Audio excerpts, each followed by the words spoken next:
جو لوگ اللہ پر ایمان لائیں، کہیں کہ ہمارا رب اللہ ہے، پھر اس پر جم جائیں، ان پر فرشتوں کا نزول ہوتا ہے۔ نہ کوئی غم کرو نہ خوف، خوشیاں مناؤ جنت کی جس کا تم سے وعدہ کیا گیا تھا۔ اللہ کی ربوبیت پر اطمینان جب انسان کو ہو جاتا، میرا رب اللہ ہے، ربی اللہ، انسان کے لیے نہ کوئی کھٹکا، نہ کوئی خطرہ، نہ کوئی خوف، نہ کوئی حزن۔ جو کچھ ہو رہا ہے کس کے اذن سے ہو رہا ہے؟ اللہ کے اذن سے۔ اللہ کے اذن کے بغیر پتہ تک نہیں ہلتا۔ یہ کوئی اندھا بہرا مادہ نہیں ہے جس سے مجھے کوئی خوف ہو۔ اندھا بھینسا چلا آ رہا ہو اس سے تو ڈرنے کا ہر انسان کو ڈرنا چاہیے، نہ معلوم کس کو ٹکر مار دے۔ لیکن نہیں، اس کائنات کو چلانے والا ایک سمیع و بصیر خدا ہے۔ وہ جو میرا دوست ہے، میرا ولی ہے۔ اللہ ولی الذین آمنوا یخرجہم من الظلمات الی النور۔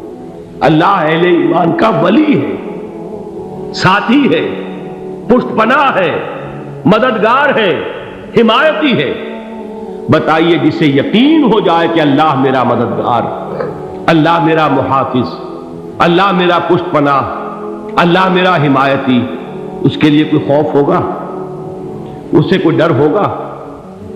میں مثال دیا کرتا ہوں ایک بہت سادہ، پنجاب کے دیہات کی۔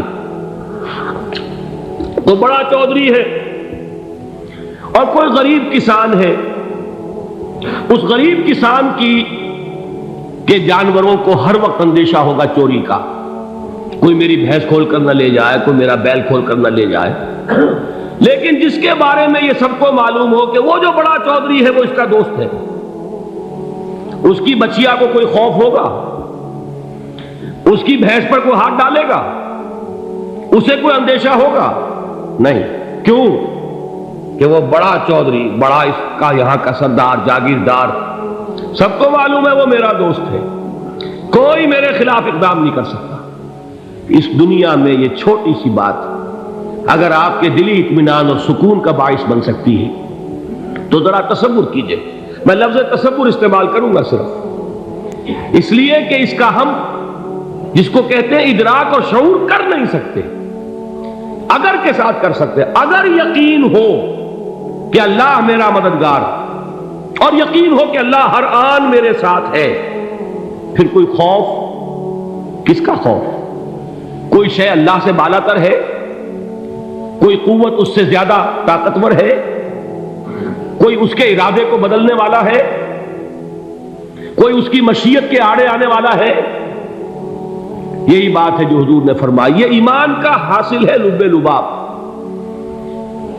کہ دیکھو اچھی طرح اس بات کو ذہن نشین کر لو، اگر تمام انسان مل کر تمہیں کوئی نقصان پہنچانا چاہے نہیں پہنچا سکتے، مگر جو کچھ اللہ نے لکھ دیا ہو، اور تمام انسان مل کر تمہیں کوئی نفع پہنچانا چاہے نہیں پہنچا سکتے، مگر وہ شے جو اللہ نے طے کر دی۔ آپ پھر میں کہوں گا ذرا طاری کیجئے، اسے فرض کیجئے، اسے سوچئے۔ اگر اس حدیث پر ہمارا دل ٹھکا ہوا ہو تو کسی سے ڈر ہوگا؟ یہ مجھے نقصان نہ پہنچا دے، یہ میری رپورٹ خراب نہ کر دے، یہ میری انکریمنٹ نہ رکوا دے، یہ میرا یہ نہ بگاڑ دے، یہ میرے یہ نقصان نہ پہنچا دے۔ اس کا ڈر، اس کا ڈر، اس کا خوف، اس کی خوشامد، اس کے لیے جا کر طرح طرح سے اپنی عزت نفس کو ذلیل کروانا اس کے سامنے، یہ سب کچھ کیوں کرتا ہے انسان؟ جب سمجھتا ہے کہ اس کے ہاتھ میں میرا کوئی نفع ہے، اس کے ہاتھ میں میرے لیے کوئی ضرر ہے، یہ مجھے کوئی غضب پہنچا سکتا ہے، یہ مجھے کوئی نقصان پہنچا سکتا ہے، یہ میرا کوئی کام بنا سکتا ہے، یہ میری کوئی ضرورت پوری کر سکتا ہے، اسی کا نام شرک ہے۔ جہاں آپ نے یہ سمجھا کہ غیر اللہ کے اندر کوئی طاقت موجود ہے، وہی شرک ہے۔ بتوں سے تجھ کو امیدیں، خدا سے نو امیدی، مجھے بتا تو صحیح اور کافری کیا ہے؟ شرک تو یہ ہے۔ جس پر بھی تمہیں یہ خیال ہے، کلمہ ہے یہ کلمہ سوم، لا حول ولا قوت الا باللہ، ذرا اس پر دل کو کبھی اگر آپ تصور کریں، پھر فرض کریں، دل ٹھک جائے اس پر، کوئی طاقت نہیں۔ یہی بات تھی جو شیخ عبد القادر جیلانی رحمۃ اللہ علیہ نے اپنی وصیت میں اپنے بچے سے کہی. 11ویں دینے والے ہیں، لیکن حضرت شیخ عبد القادر جیلانی کی وصیت اور تعلیمات کو کتنے لوگ ہیں کہ جانتے ہو؟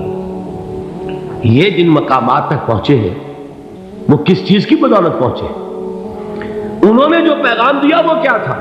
اے میرے بچے، جس طریقے سے قرآن مجید میں حضرت لقمان کی نصیحتیں جو ہے نقل کر دی گئی ہیں، میں یہ عرض کروں گا بالفرض اگر قرآن حضرت عبد القادر جیلانی کے بعد نازل ہوا ہوتا تو شیخ عبد القادر کی یہ نصیحتیں بھی قرآن میں درج ہوتی.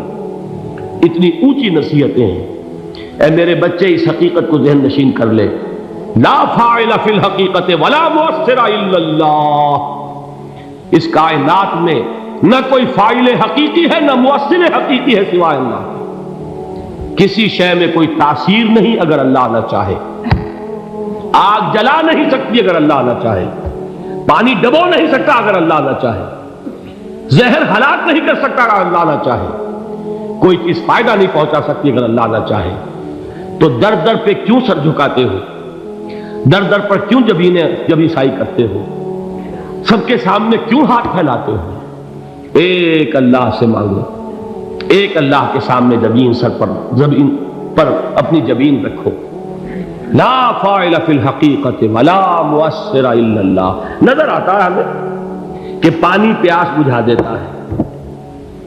پیاس بجھانے کی صلاحیت پانی میں نہیں ہے، اللہ کے اذن سے. کھانا بھوک مٹا دیتا ہے، بھوک مٹانے کی صلاحیت کھانے میں نہیں ہے، اذن رب میں. دیکھیے یہی یقین تھا. حضرت موسیٰ علیہ السلام کا واقعہ یاد کیجئے. سامنے سمندر آ گیا ہے، قوم دیکھتی ہے پیچھے کہ گرد و غبار کا طوفان. معلوم ہوا کہ فرعون اپنے لشکر سمیت آ گیا. لشکر جب چلتا تھا تیز رفتاری کے ساتھ تو گرد و غبار کا جو طوفان اٹھتا تھا اس کا تصور کیجیے.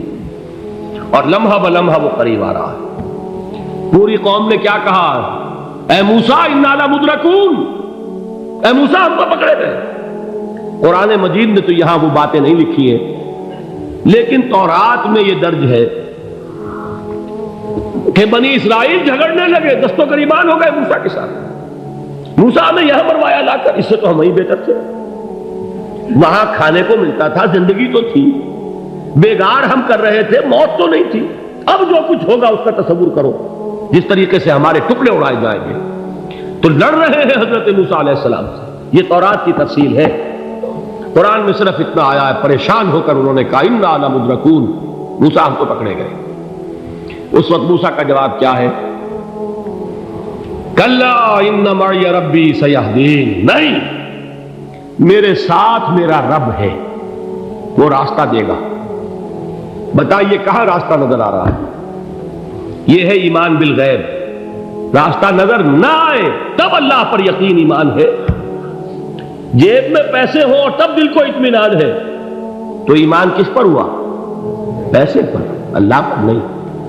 جب وسائل و ذرائع نہ ہو اور پھر یقین ہو کہ اللہ مسبب الاسباب ہے، وہ اسباب کا پابند نہیں ہے، وہ اسباب کا محتاج نہیں ہے، اسباب اس کے محتاج ہے. اگر یہ یقین ہے تو اللہ پر ایمان ہے. یہ نہیں ہے تو تمہارا ایمان اسباب پر ہے، وسائل پر ہے، ذرائع پر ہے، مادیات پر ہے، اللہ پر نہیں. اس وقت کہاں راستہ تھا؟ کوئی راستہ تھا؟ سمندر ہے اور ادھر سے لشکر آ گیا ہے. کلا ان معی ربی سیہدین. اب دیکھیے ایمان کہہ دینا آسان ہے، ہوا معکم اینما کنتم، جہاں کہیں بھی تم ہوتے ہو اللہ تمہارے ساتھ ہوتا ہے. لیکن اس کا یقین قائم ہو جائے تو زمین و آسمان کا فرق واقع ہو جائے. یہی بات ہوئی حضور کے ساتھ. غار ہے، چھپے ہوئے ہیں محمد رسول اللہ اور آپ کے وہ یار غار ابو بکر صدیق رضی اللہ تعالی عنہ. اقبال نے حضرت ابو بکر کی شان میں چند اشعار کہیں صرف، لیکن واقعہ یہ ہے کہ بھاری بھاری نظموں پر اور قصیدوں پر بھاری ہے. طویل ترین نظمیں اور قصیدے ہوں ان پر بھاری ہے. ہمتیں ابو بکر کی ہمت جو ہے کشت ملت را جو ابر، جیسے بارش سے کھیتی اپجتی ہے، ابو بکر کی ہمت اور عزیمت اس امت کو اسی طرح سینچنے والی ہے۔ ثانیے اسلام و غار و بدر و قبر، وہ دوسرے تھے اسلام میں، دوسرے پہلے کون تھے؟ انا اول المومنین، حضور فرماتے سب سے پہلا ایمان لانے والا میں، دوسرے ابو بکر۔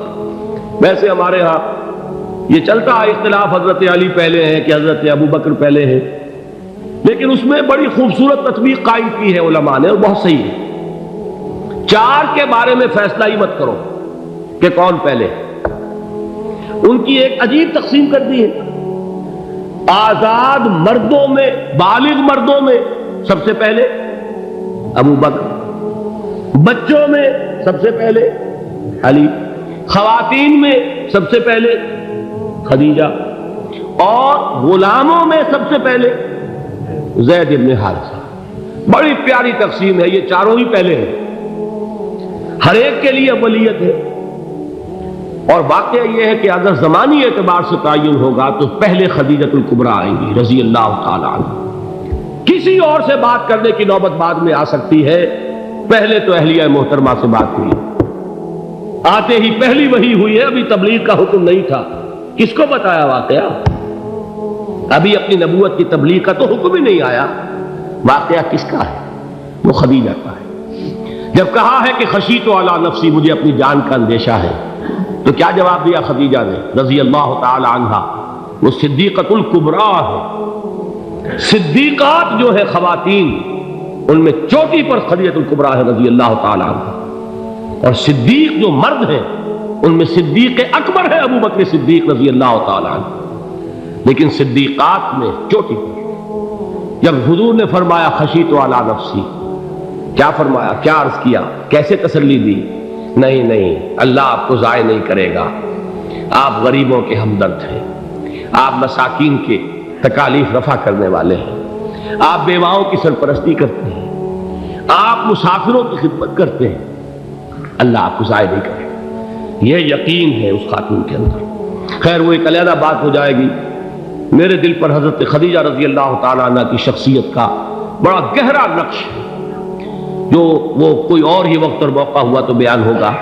بہرحال اقبال نے ایک مصرے میں جو چار اولیتیں جمع کر دی ہیں، ہمت او کشت امت را چو ابر، ثانی اسلام و غار و بدر و قبر۔ اسلام میں حضور کے بعد پہلے کون؟ ابو بکر۔ غار میں حضور کے ساتھ کون؟ ابو بکر۔ بدر کی رات اللہ کا رسول سرب سجود، وہ جھاڑ، وہ گھاس پھوس کی جو جھوپڑی بنائی گئی تھی، اور وہاں تلوار ننگی لے کر پہرا دینے والا کون؟ ابو بکر۔ اور اس حجرہ عائشہ میں محمد کے بعد سب سے پہلے دفن ہونے والا کون؟ ابو بکر رضی اللہ تعالی عنہ صلی اللہ علیہ وسلم۔ وہ جو معاملہ میں سنا رہا تھا غار ثور کا، حضرت ابو بکر بھی حضور کے خیال سے لرز گئے ہیں۔